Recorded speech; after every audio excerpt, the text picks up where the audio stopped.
Assalamualaikum warahmatullahi wabarakatuh. Perkenalkan, nama saya Intan Nurlailatul Hasanah dari Ekonomi Syariah B semester 6. Di sini saya akan menjelaskan mengenai materi tentang long term financing decision, yaitu artinya keputusan pembiayaan jangka panjang. Di sini saya akan menjelaskan mengenai sumber pendanaan perusahaan. Dalam proses pendanaan perusahaan, bisa menggunakan sumber dana internal maupun eksternal.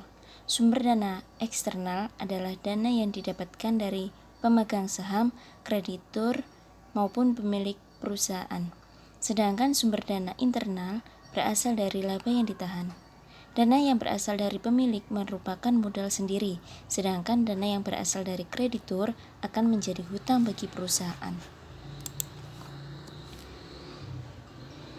Selanjutnya yaitu pendanaan dari pasar modal. Pasar modal merupakan sarana untuk menghimpun dana yang tersedia di masyarakat, khususnya dalam sektor keuangan. Melalui mekanisme pasar modal, maka pihak yang mempunyai kelebihan dana atau investor dapat bertemu dengan pihak yang kekurangan dana, yaitu perusahaan. Tanpa adanya pasar modal, maka akses untuk mencari sumber dana akan terhambat.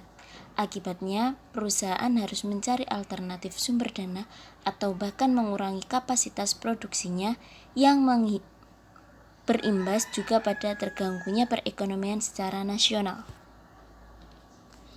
Tujuan pembelian efek yang pertama yaitu memperoleh dividen, yaitu mencari keuntungan yang akan diperoleh investor maupun bunga yang dibayar oleh emiten atau perusahaan dalam bentuk dividen.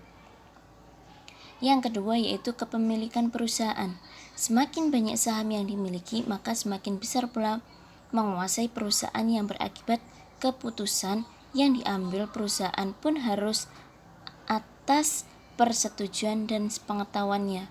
Yang terakhir yaitu berdagang, karena saham dapat dijual dan dibeli kembali di pasar saham dan dapat membuat keuntungan yang lebih besar atau lebih banyak lagi. Selanjutnya yaitu jenis-jenis surat berharga. Saham termasuk dalam salah satu dari jenis-jenis surat berharga sesuai dengan pasal 40 KUHD dengan kata-kata bahwa model perseroan dibagi atas saham-saham atau sero-sero atas nama atau belangko. Pemegang saham tidak bertanggung jawab lebih daripada jumlah penuh saham-saham yang dimiliki. Ditinjau dari segi dari kemampuan dalam hak tagih atau klaim. Yang pertama yaitu saham bisa klaim atas pemilik pada penghasil dan aktiva yang dimiliki perusahaan. Selanjutnya yaitu saham preference. Saham yang memiliki karakteristik gabungan antara obligasi dan saham biasa karena bisa menghasilkan pendapatan tetap, tetapi bisa juga tidak. Selanjutnya ditinjau dari cara perolehannya, saham atas unjuk, yaitu tidak tertulis nama pemilik pada saham agar mudah dipindah dari satu investor ke investor yang lain. Selanjutnya yaitu saham atas nama, merupakan saham yang ditulis dengan jelas siapa nama pemiliknya, di mana cara peralihannya harus melalui prosedur tertentu. Penilaian dan pengembalian saham. Dalam penilaian saham ada 3 jenis nilai. Yang pertama yaitu nilai buku, dihitung berdasarkan pembukuan perusahaan penerbit saham atau emiten. Yang kedua yaitu nilai pasar, nilai saham di pasar. Yang terakhir yaitu nilai intrinsik, nilai saham yang sebenarnya. Sedangkan return saham menurut Mahmud M. Hanafi dan Abdul Halim adalah pendapat dari saham dan merupakan perubahan nilai harga saham periode T dengan T-1. Adapun cara penghitungannya umumnya menggunakan 2 metode, yakni return realisasi atau yang sudah didapat saat ini dan return ekspektasi yang diharapkan kedepannya dapat realisasi. Selanjutnya yaitu penilaian saham dengan pertumbuhan. Model pertumbuhan terdapat dua. Yang pertama yaitu model pertumbuhan 0, yaitu PO sama dengan D0 per K. Model ini diasumsi bahwa dividen yang dibayarkan perusahaan tidak akan mengalami pertumbuhan.